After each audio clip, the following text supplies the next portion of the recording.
दसा दसे 5 दराने 24,000 रुपये मुदलाचे 2 वर्षात मिळणारे सरळ व्याज व चक्रवाढ व्याज यात फरक किती? अरे बापरे.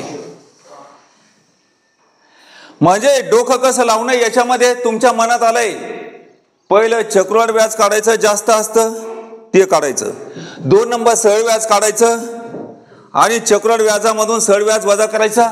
म्हणजे इथं काय नाही फरक, आणि फरक म्हणजे काय? वजाबाकी. झालं गणित. येतं माहिती. पण आम्हाला काय करायचं? स्टॅमिना नाही पाहिजे, टेक्निक आणि टायमिंग सेटिंग पाहिजे.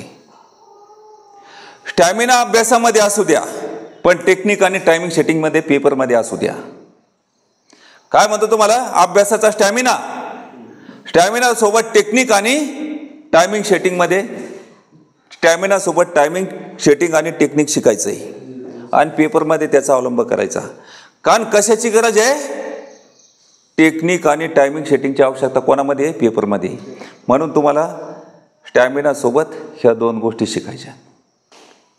टेक्निक हुकलं, टायमिंग सेटिंग हुकली, स्टॅमिना हुकलं तर सगळंच हुकलं. बरोबर आहे का नाही? त्यांचा दवाखान्यात जावं. तर याच्यामध्ये काय करायचं?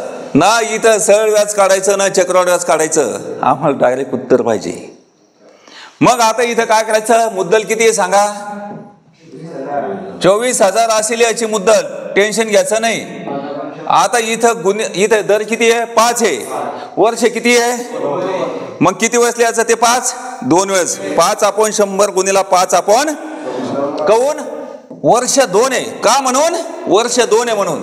सांगा 5/100 गुणिला 5/100. मग आता इथं 3 शून्याला 3 शून्यानं काटा.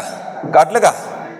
5 1 5, 5 2 10, 2 1 2, 2 12 24. कोणाचा गुणाकार? 12 आणि 5चा. 12 पंच. हा आला फरक.